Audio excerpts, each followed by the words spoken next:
Sige, ano naman yung mga susunod natin balita? Naku po, may sinasabi si Robin. May sinasabi si Robin patungkol sa pagbibitiw ni Inday Sara sa pagiging Vice President.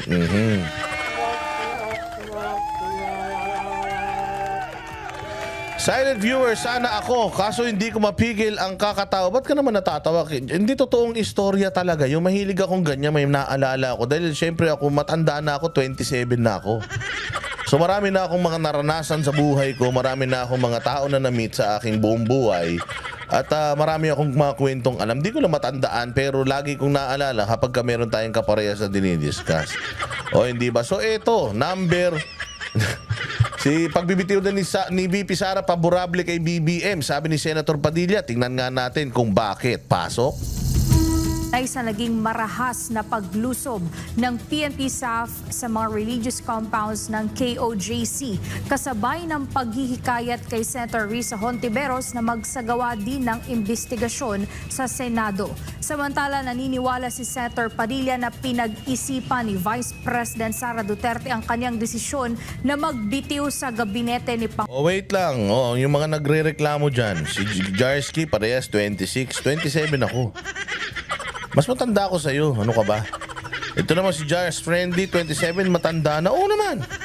27, hindi pa ba matanda yan? Nakakabuntis na yan?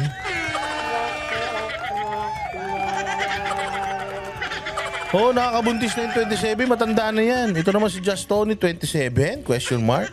Mamatay, question mark, question mark. Walang hiya ka. Ba't ba hindi kayo naniniwala?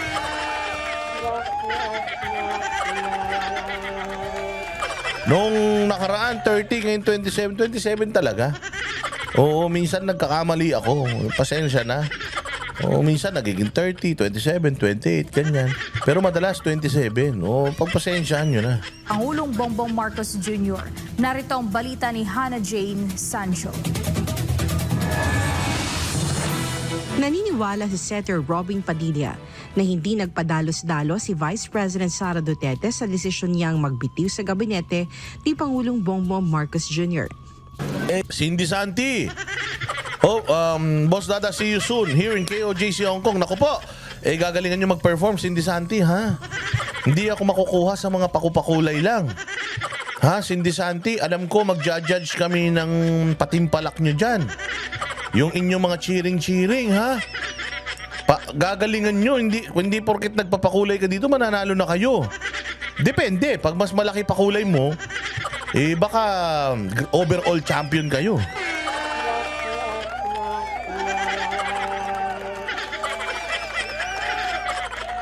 Sabi ni Eat Abroad, it's not smuggling if you declare it. Oo, alam ko naman. Pero I don't think that money, yung kaninang pera, is declared because it's hidden inside a used sack. Gamit na medyas yung pinaglagyan, hindi pitaka eh. So I am sure, smuggled yan, smuggled. Oo, grabe. Cindy Santi, maraming salamat sa iyo ha.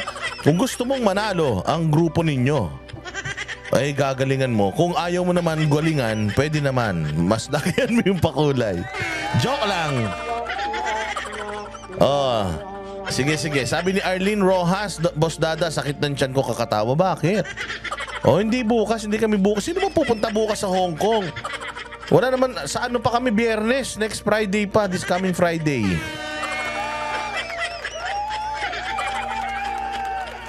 Oh. Nag-work ako sa airport. Maraming buhaya sa loob. Kaya mag-iingat kayo.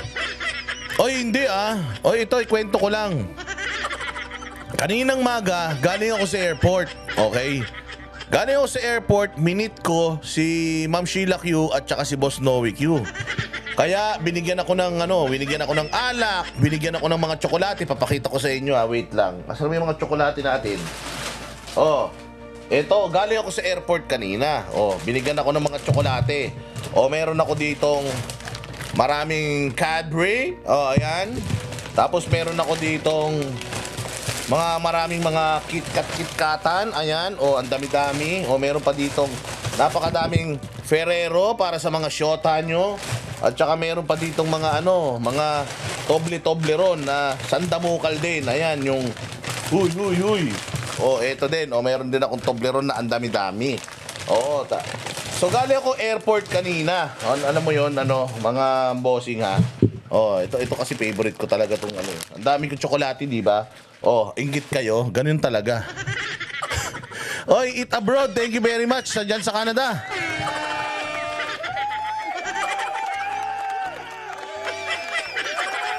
Ang dami ko chocolate, binigay ni Boss Noe at saka ni Ma'am Sheila Q. Oh, hindi ba? O kasi pinuntahan ko sila sa airport dahil meron silang 3-hour na layover. Kasi papunta sila ng Bacolod. So, pumunta muna ako doon. Tapos pagdating ko doon, binigyan ako ng isang bucket na chicken. Hindi ko na mamakain, ang dami-dami. Oh, so kinukwento niya sa akin ni Boss Noe Q na nung galing daw sila sa duty free, binibigyan daw niya ng pera yung nagtutulak ng cart nila. Alam mo ba, sabi ni Kuya, ay hindi po, bawal po yan dito sa amin. Bawal na po yan, pinagbawal po yan ni Presidente Duterte dati.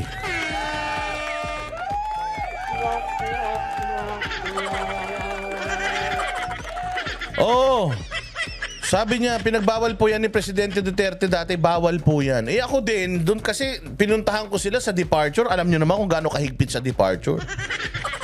Ang higpit sa departure, di ba? Kasi nga maraming doon sasakyan, tas kailangan mabilisan yung sasakyan. Eh sabi ko kasi, pag daan ko ganyan, sabi ko, sir, kasi may pupuntahan ako doon sa Jollibee, may kukunin lang ako. May imimit ako doon, sabi ko. Sabi nung guard, sige, park mo doon sa may sulok, doon. Bilisan mo lang ha, kasi bawal. Sabi ko, sige, bilisan ko. Pero tumagal ako ng 1 oras. Kasi nagkwentuhan pa kami. So eto na, binigyan ako ng Jollibee Chicken Joy. Binibigay ko kay Kuya ha, guard. Kuya, sa'yo na tong Chicken Joy. Kasi naka-fasting ako, hindi ako pwedeng kumain ng Chicken Joy ng ganito kaaga. Alam mo, hindi niya tinanggap. Hindi, bawal yan. Bawal yan sa amin, sir. Bawal. So tuwan-tuwa ako. Oy, Rushidin, thank you.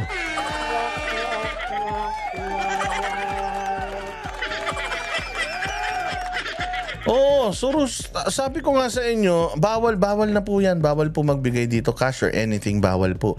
Pinagbawal yan ni Presidente Duterte.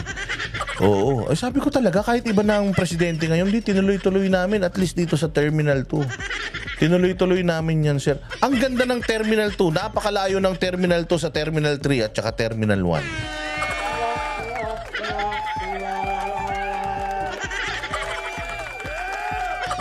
Oh, kaya yun ang yun ang kinakatuwa ko. Sabi ko, laki rin pala talaga ng marami rin pala talagang na-impluwensyahan si PRD. Kasi sabi nga ni Boss Noe, I was giving the person money. Ayaw niyang tanggapin. Sabi ko nga, hindi bigay naman, hindi ka naman humingi, hindi po bawal po kasi talaga sa amin yan, sir. Trabaho po namin to. Palakpakan. Oh, kaya salamat Boss Noe sa iyong pasalubong ng mga tsokolates at saka sa iyong pa Black Label. Oh, so far ang dami ko ng Black Label dito sa bahay. Hindi kasi umiinom-inom naman ako paminsan-minsan. Pagkatapos natin minsan mag-live, ganyan pampaantok, nagdo-double shot ganyan. Oh, so mahilig ako, pero ako lang mag-isa. Minsan 2 shot lang, 1 baso lang, ganun lang. Pampa-good vibes lang, tapos tulog na. Oh, yun. So, sinabi ko lang sa inyo. Again, welcome to the Philippines, Ma'am Sheila Q and Boss Noe Q. I hope that you will enjoy your stay here even though it's a brief vacation. Oo, maikli lang yung inyong vacation. And I hope na you will enjoy your stay here in the Philippines. Okay, diretso po natin itong balitang to. At kay Senator Risa Hontiveros na magsagawa din ng investigasyon sa Senado. Samantala, naniniwala si Senator Padilla na pinag-isipan ni Vice President Sara Duterte ang kanyang desisyon na magbitiw sa gabinete ni Pangulong Bongbong Marcos Jr. Narito ang balita ni Hannah Jane Sancho. Naniniwala si Senator Robin Padilla na hindi nagpadalos-dalos si Vice President Sara Duterte sa desisyon niyang magbitiw sa gabinete ni Pangulong Bongbong Marcos Jr. Desisyon yan ni VP at ako naman naniniwala na sa lahat ng desisyon ni VP pinag-isipan niya. Record ang magsasabi. na si BP ay isang profesional na tao, isang abogada, isang mayor, na naging mayor ng 3 beses dito sa Davao na walang iniwang utang. Kaya kailangan tandaan po yan ng mga kumukutya sa kanya na nagsasabi na hindi, si BP pumalpak. Saan? Yun ang sinasabi natin dito sa mga putragis na mga bobong, mga vloggers, na mga bayaran, na mga hinayupak, na mga satanas, na mga demonyo, na mga bobo. Yan ang sinasabi ko sa inyo, na kung titingnan ninyo yung track record ng mga Duterte sa Davao, pumunta kayo sa Davao, kung di pa kayo nakakarating sa Davao, I am sure magbabago yung inyong mga pananaw. Katulad din ang sinasabi natin doon sa mga kumukutya sa Kingdom of Jesus Christ, na keso sila'y kulto, sila'y ganito, pumunta kayo ron, tas makita nyo sa sarili ninyo kung gaano sila kaayos. Sigurado ako mas maayos pa itsura nila kaysa sa inyo. Oo, sigurado ako dyan. Yun yung sinasabi natin, that itong mga Duterte na ito, pwede mo silang pagbintangan na nanakit, nanuntok, nanadyak, nanapok, pumatay. Pwede mo silang pagbintangan ng kahit na anong krimen. Babaero, lalakero, kung ano man. Wag na wag mo lang silang pagbibintangan sa 2 bagay. Ano yung droga at saka corruption. Love Bara. Love Bara, thank you very much. God bless you. Mabuhay ka, ha? Mabuhay ka. So, yun. Ibig natin sabihin. Ibintang mo na sa mga Duterte lahat. Wag lang yung pandarambong. Wag lang yung paggamit ng droga. Kasi malayong-malayo yan sa katotohanan. Parang ginagawa nyo din yan kay Pastor Apollo Kibuloy. Sabi nga ni Pastor Apollo Kibuloy, ang isang bagay na pwedeng tumatak sa pagkatao mo bilang isang evangelist, ang pwedeng tumatak sa pagkatao mo, iyong pagbintangan ka ng malisya, yung kamunduhan, yung kamanyahan. Kapag yan ang ibinintang sa'yo, kahit gaano katindi ang paniniwala mo sa Panginoon, sigurado masishake ka talaga. Talagang mayayanig ka. Kasi yan yung mga bagay na kumbaga yan yung pangkontra doon sa kung ano yung persona mo. Love ko to, thank you. Mabuhay ka. O alam niyo si love ko to, ang ganda. Oo, ang ganda, bilugan lang pero maganda siya. O alam mo kung tumagal-tagal pa to si love ko to nakasama namin, baka na in love si Jay Guevara. Oy, love ko to, ha. Salamat sa pagpunta mo nung nakaraan, ha. Mabuhay, salamat sa dala-dala mong bimpo. Hindi ko alam, ninakaw ni Jay Guevara yung labakara. Kailangan pa naman yung basang-basa kami ng pawis. Pero sobra. Salamat sa iyong sa iyong effort talaga naman. Sana makabawi kami sa iyo. Going back, yun yung sinasabi natin na itong mga Duterte, you cannot tarnish them with this with corruption and such. Pastor Apollo Kibuloy is the same. Hindi mo siya pwedeng sabihin na ganito, hindi mo siya pwedeng sabihin na ng manyak or anything. Kasi tinan mo si Pastor Apollo Kibuloy, lahat naman ng pastor pwede mag-asawa. Di ba? Ang mga pari lang naman, mga pari nga, hindi pwede mag-asawa, nag-aasawa. What I'm saying is, si Pastor Apollo Kibuloy, nung nag-start siya, meron siyang girlfriend na, blondie. Iba lahi, puti, ganyan ang peg ni Pastor Apollo Kibuloy, okay? So iniwan niya yung kanyang girlfriend na yun dahil sa kanyang bokasyon, sa kanyang dedikasyon doon sa na sundan yung way of living ng Panginoong Hesus, ni Jesus Christ. Hindi nag-asawa si Jesus, hindi nagpabulag sa kamunduhan, hindi nagpabulag sa sa mga kasalanan. Ganun din, namuhay siya ng ganun, mga boss. Even though pwede siyang mag-asawa, hindi siya nag-asawa kasi nga pinili niya yung buhay na maging ganun, maging sagrado, hindi ba? So yung mga kasamahan niya sa kanyang simbahan, sinusundan din naman siya, kaya ganun din sila. Yung mga babae doon, kahit gaano kagaganda, walang mga juwa. Hindi ka pwedeng lumabas, magjuwa sa labas. Balik ka sa loob, bawal yun. It's either pag nagjuwa ka sa labas, dalin mo sa loob. Kaya kung magjuwa ka sa labas, lumabas ka na. Kasi nga, syempre, marami silang mga batas na sinusunod diyan at kailangan lahat ng galaw nila kailangan alam noong leadership at kailangan kasama yung leadership sa pagde-decide dahil isa nga silang pamilya diyan. So yun yung sinasabi natin. Kung talagang si Pastor Apollo Kibuloy mahilig yan sa babae, sana noon pa. Sana noon pa. Nakita nyo ba yung mga itsura nung mga nagdidimandang minulay-molestya daw niya? Alam mo ba na hindi yan ang mga pinakamagaganda dyan sa loob? Ang dami pang magaganda, mas maganda. Hindi nga magaganda tong mga to eh. Yung isa nga, pok-pok pa eh. Hindi ba? Di umano. According din sa mga dating kasamaan at saka mga kapatid.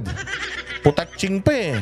O, di umano. O, alam mo yung ibig ko sabihin, si Pastor Apollo Kibuloy, yun yung pinaka, kung ikaw ay isang alagad ng simbahan, yan yung pinakamasakit na pwede nilang iano sa'yo. Kung gusto ka nilang saktan, gusto ka nilang dungisan, yan yung pinaka pwede nilang idungis sa'yo. Kaya dito sa mga Duterte, ganun din ang ginagawa nila.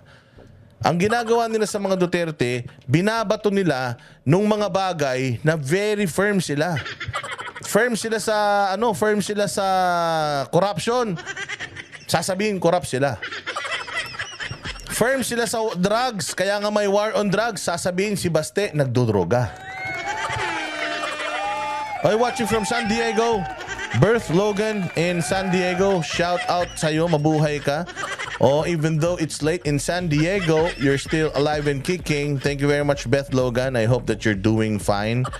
Oo, sana nga. This is your first pakulay sa YouTube. Thank you very much. Oh, more to come.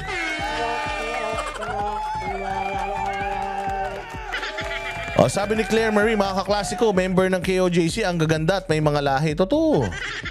Oo, mabuhay ka, Pastor Kibuloy, kung saan ka man nanonood, sabi ni Evelyn. Hindi, yun lang sinasabi ko na sinisiraan itong mga tao ngayon dahil gusto nila na mawala ito sa kanilang landas para yung kanilang mga pangarap ng maghasik ng kadiliman sa Pilipinas ay maisagawa nila. Dahil mga satanas ang mga hayop na yan. Yung mga kingdom properties gusto nilang ma-seize, gusto nilang makuha. Lahat talaga, wala silang awa. Lahat gusto nilang kunin. Hindi natin alam kung anong gagawin nila dyan. Oo, pero hindi naman nila pinaghirapan. Pribadong property, gusto nilang i-freeze. Nakalagay yun sa isang ikinaso sa kanila na parang lahat ng properties ni Pastor gusto nilang i-seize. Ang problema, hindi ganong katanga si Pastor, katulad nyo. Walang property ang Kingdom of Jesus Christ na nakapangalan sa kanya.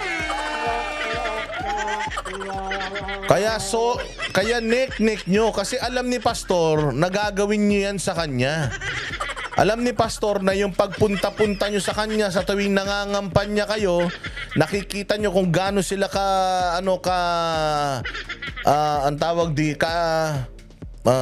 successful.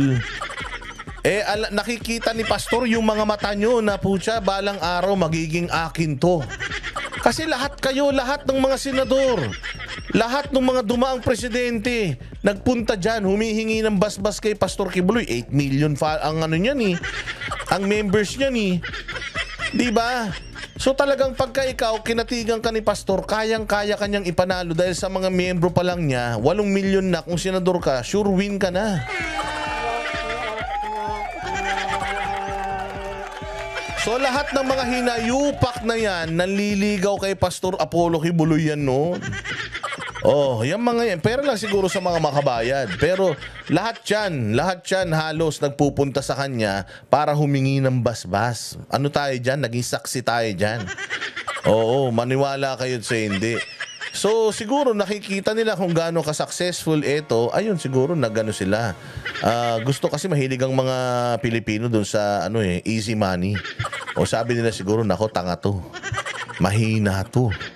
Naniniwala siya, anak siya ng Diyos eh. Mahina ang utak nito. Balang araw kapag nasa kapangyarihan tayo, kukunin natin to sa kanya. O matalino si Pastor Apollo.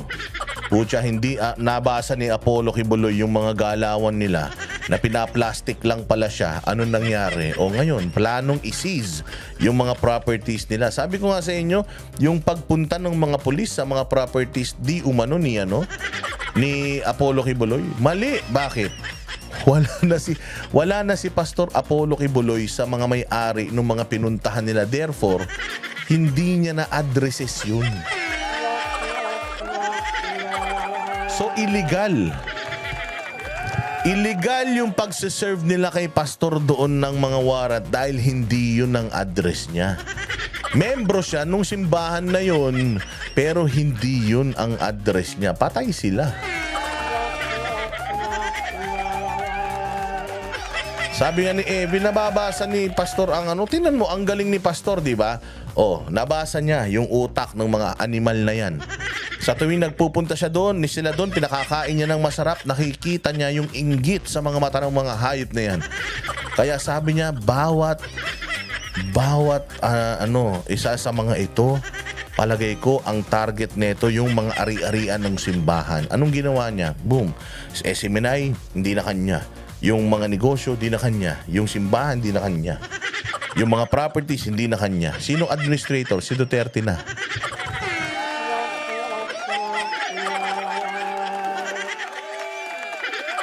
Oh, yun yung sinasabi ko. Yun yung sinasabi ko. Kaya, magaling si pastor. Nakikita niya, nababasa niyan mga galawan ninyo.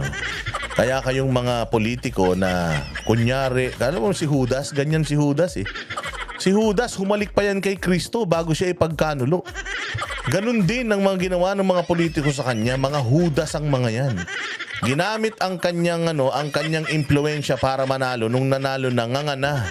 Ganun din ang ginawa ni Judas kay Jesus. Ganyan din ang ginawa kay Pastor Apollo Kibuloy. Kaya sigurado ako, alam ni Pastor Apollo Kibuloy kung papaano siya makaka-move forward, makaka-recover dito sa mga nangyari na to. Dahil, syempre, alam natin minaster niya yan minaster niya ang Biblia at alam niya lahat ng galaw niya nakabase dyan.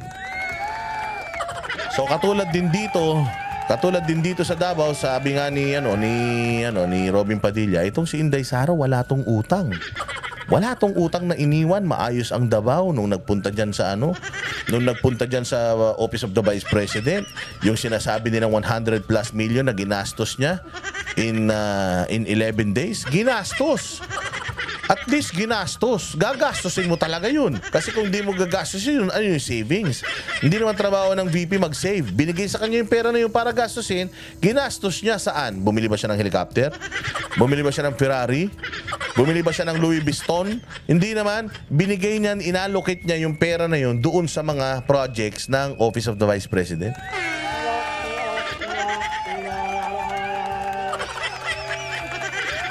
Hindi ba? Yun. Ganun yun, mga bossing. So, dito sa Davao, makikita mo kung gaano kaganda Davao, tapos sasabihin nyo, kurakot si Inday. 125 million, okay lang kayo. Nakita nyo kung gaano kaganda Davao, putangin nyo. Alam nyo ba si PRD walang pera? Alam nyo ba yung nalalabing pera ni PRD, inilagay niya pa sa mga educational plan ng mga apo niya? Alam nyo ba yon na si PRD walay? Mas mayaman pa yung mga kapatid ni PRD kaysa sa kanya. Kaya nga, sabi ko nga sa inyo, kung merong isang bagay na pwede nyong ibintang sa mga Duterte, hindi pwede yung korupsyon. Basti Duterte, sports car, may nagbigay sa kanya. Anong sabi ni Presidente Duterte? Bawal yan. Kahit sa'yo yan, anong sasabihin ng tao, nagdadrive ka ng ganyan? Tapos nasa gobyerno tayo. Mali yan. Ibenta mo yan. So binenta ni Basti. Bumili si Basti ng, alam mo yung Audi na sasakyan ni Iron Man? Meron siya noon. May nagregalo sa kanya. O anong ginawa ni Basti? Binenta, bumili ng 3 ambulansya. O binigay sa mga barangay, nakatulong pa siya. O si RSA, dahil model siya ng Red Horse. O binigyan siya ng Porsche Cayenne. Ano sabi ni PRD? Huy, ano yan? Da-drive mo yan? Oo, akin to eh. Pinaghirapan ko to eh. Balik mo yan. Ano sasabihin ng tao? Nagdadrive tayo ng ganyan. Tapos yung mga tao dito, naghihirap. O anong ginawa ni Basti? Utangin na benta. Rushidin, thank you very much. Mabuhay ka. Hindi totoo yan. Si Senator Basti Duterte, ay sorry. Nadulas na naman ako. Hindi nyo narinig yun ha. Hindi nyo narinig yun ha. Wala kayong narinig. Hindi ko nasabi na magsisenador si Basti Duterte sa 2025 ha. Hindi totoo yun. Nadulas lang ako. Pero hindi totoo yun. Oh, pero ilagay nyo ulit, number 1, dyan sa chat box kung gusto nyo tumakbo si Basti Duterte na Vice President, na Senador. Kasi tatakbo yan sa 2025. Ilagay nyo dyan, number 1, si Basti Duterte sa Senado.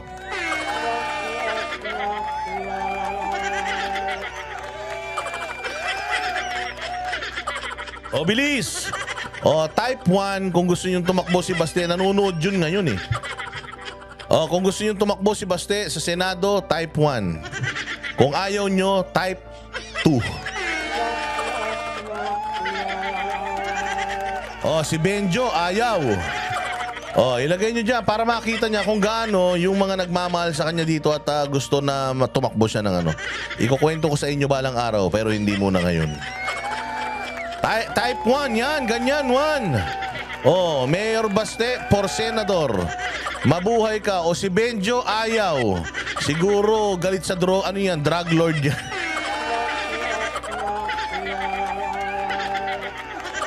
Oh, ayan na, Mayor Baste, nanonood ka ngayon? Ayan oh, nakita mo, meron tayong nanonood ngayon ng 1,650. Lahat yan, boboto sa'yo, maniwala ka. Siguro mga 3 dyan, basher. Pero sigurado ako, crush ka ng mga yan, boboto sa iyo mga yan. Nakita mo, napakadami ng 1, oh. Napakadami ng 1. Totoo yung sinasabi. Totoo yung sinasabi. Ito, sabihin ko na. Walang kwenta yung maisog na pinaglalaban natin kung hindi tayo makakakuha ng mga posisyon dyan sa nationals. Maniwala ka.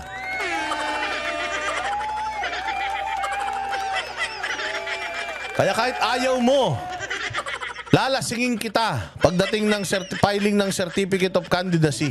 Ako na mag-fill up ng form sa'yo, ikaw lang pipirma. Oo, wala ka nang magagawa. Ito na gusto ng taong bayan. Wala ka nang magagawa, Baste. Okay, sa ayaw at sa gusto mo, ito na yung pinakamagandang plano.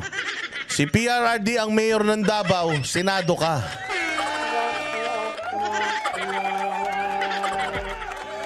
Ibalik mo na kay PRD yung Davao para at least may gawin nyo matanda kasi gusto pang magsilbiw eh. Oo, pero para may gawin nyo matanda sa buhay niya hanggang sa siguro mga mabubuhay pa si PRD ng mga 70 years pa. O para for the next 70 years, mayor na lang siya, tapos ikaw, diyan ka na sa Senado, tapos siguro pagkatapos ni Inday, ikaw naman. Oh. Ilalarga natin yan. Ilalaban talaga natin yan, sir. So that being said, katulad sinasabi natin, you can always, kumbaga pwede mong pagbintangan itong mga Duterte ng lahat ng kasalanan sa mundo. Pero wag yung droga, yung pangungonsinti sa droga. Pangalawa yung corruption. Maniwala kayo. Siya nga lang yung ahensya lang ng gobyerno niya ang laging binibigyan ng award na talagang nagtatrabaho. Ani Padilla, makatutulong kay Pangulong Marcos Jr. ang desisyon ni VP Sara upang hindi na ito mahirapan pang manimbang. Itong desisyon ni VP, desisyon niya yan para yung ating Pangulo, hindi na siya manimbang. Kumbaga binibigyan niya ng kalayaan yung ating Pangulo na lumakad ng walang tinitimbang. Ako, ang ganda-ganda ng example na ginawa ni VP. Sinacrifice niya yung kanyang oposisyon para magkaroon ng katahimikan. At siya naman, magawa din niya. Napakaganda ng analysis ni Robin Padilla. Kasi sa totoo lang, hindi naman si Bongbong Marcos at saka si Inday Sara ang magkaaway. Actually, yung dalawa okay sila eh. Ang putang inang demonyo, yung mga nasa paligid nila.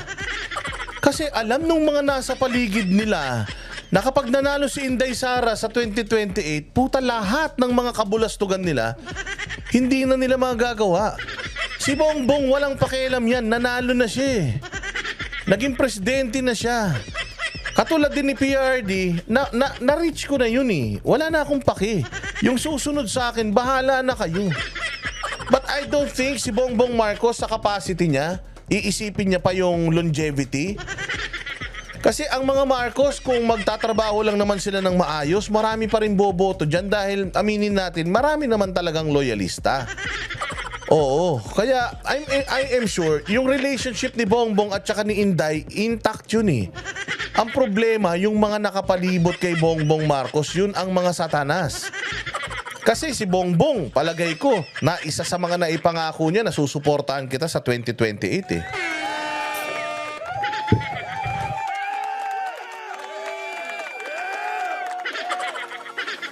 Alam din ni Bongbong na hindi siya mananalo without Inday Sara eh.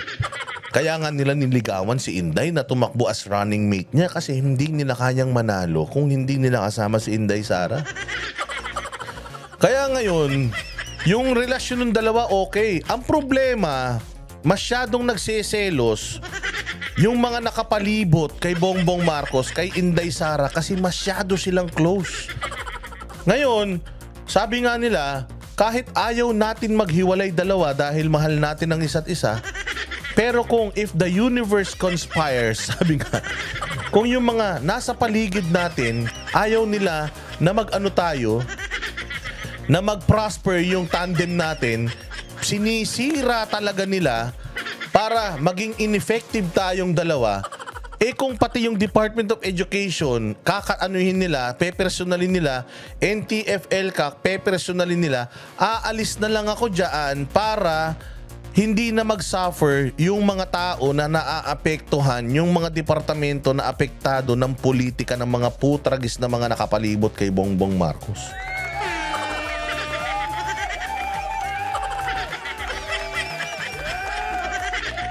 So yun ang problema.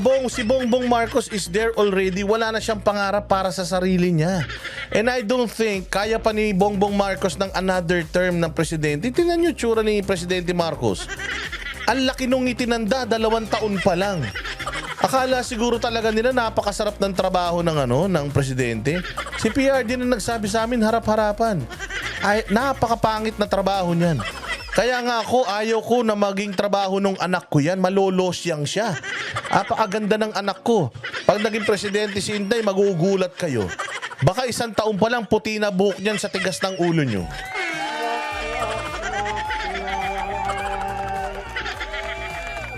So napakaganda ng analysis ni Senator Robin Padilla.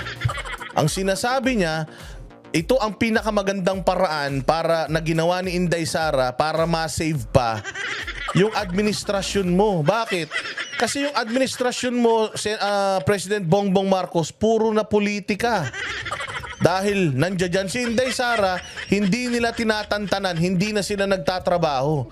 Eh kapag kayong mga cabinet secretaries mo, nagtrabaho ng pailalim, ang aga-aga pa, binablak propaganda na si Inday, hindi sila nagiging kaya ang bababa ng mga trust ratings nila dahil hindi na sila nakakapagtrabaho. Nakafocus na lang sila into sirain si Inday at yung samahan yung dalawa para magkagalit kayong dalawa, masolo ka nila.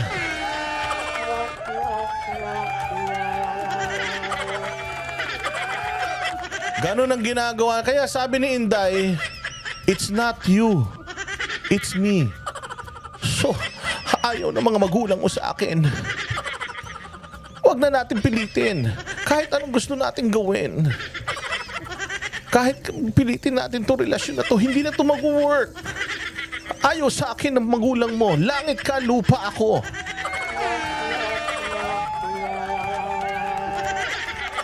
Kaya ginawa ni Inday, alis na lang ako. Bahala na kayo sa buhay nyo.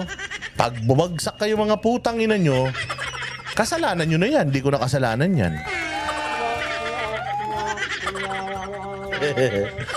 So, ang galing. Sabi ko nga sa inyo, tangina, maraming senador na mga abogado. Maraming mga senador na ang tagal-tagal na nandiyan dyan. May mga kalyo na sa tumbong ang mga yan, kakaupo dyan sa Senado. Ito si Robin, isang term pa lang, tangina, ang talino.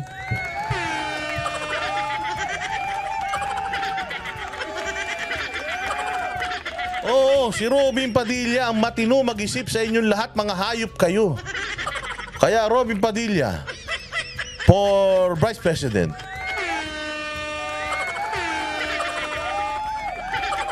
O, di ba? O, saan kayo makita ng ganyang vlogger? Saan kayo makita ng gantong vlogger? Kakagising lang, ang dami sinasabi. O, hindi ba? Dito lang yan, sa Banateros.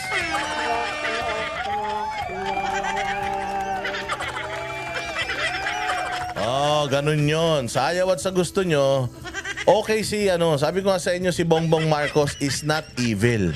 Alam nyo kung sinong mga satanas? yung mga nakapalibot sa kanya.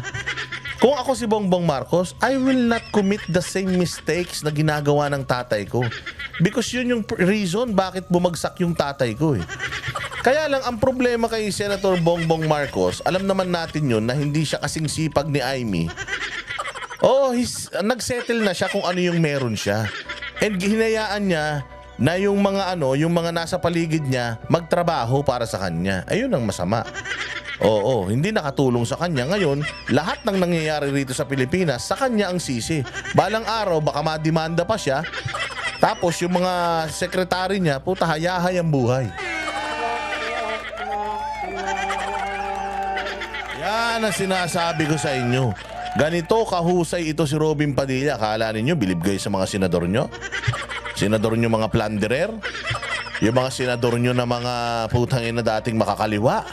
Robin Padilla, ito ang totoong nagmamahal sa bahay. Hinamon nga nito ng barilan si Trillanes eh. Umurong ang bayag ni Trillanes. Kaya ako, kahit anong sabihin nyo kay Robin Padilla, si Robin, wala siyang pakialam kung magalit kayo sa kanya. Alam mo yung karir niya, wala siyang paki. Sabi nga niya, ayaw ko na nga maging senador.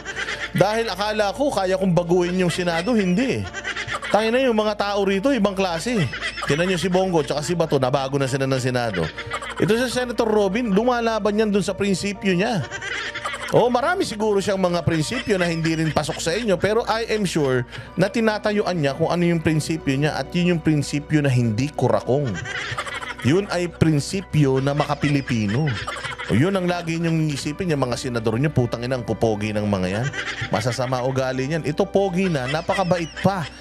Kuripot nga lang. Yung kanyang trabaho bilang VP, ang linaw naman ng kanyang sulat, di ba? Gagampanan niya yung kanyang pagiging vice presidente. Kaya ako'y hanga talaga kay Ma'am Sara. At ako naman, bilang, siyempre, alam naman ng lahat, ako ay dala niya sa Uniteam. So kung saan si Sara, doon ako. Simple lang. Yun ang mga loyal. Oh, Rushidin, the best tandem for Filipino, Sara Isko. Oy, pwede rin. Pwede rin ng Sara Isko, pwede rin ng Sara Robin. Pwede din ng Sara Go. Wag na yun.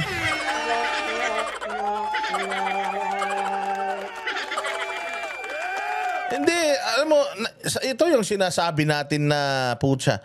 Alam nyo ba na ayaw sa akin ni Bongbong Marcos sa Uniteam? Si Sara ang nagdala sa akin dun.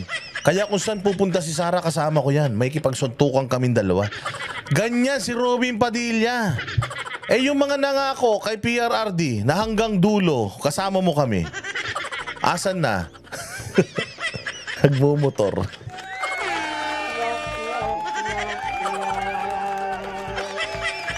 Ganyan si Robin Padilla. Loyal. Hindi lang loyal yan sa babae. Sa dami ng asawa nito, hindi lang to loyal sa chicks. Noon. Pero ngayon, loyal na yan kay Mariel. Oo, mabait na yan.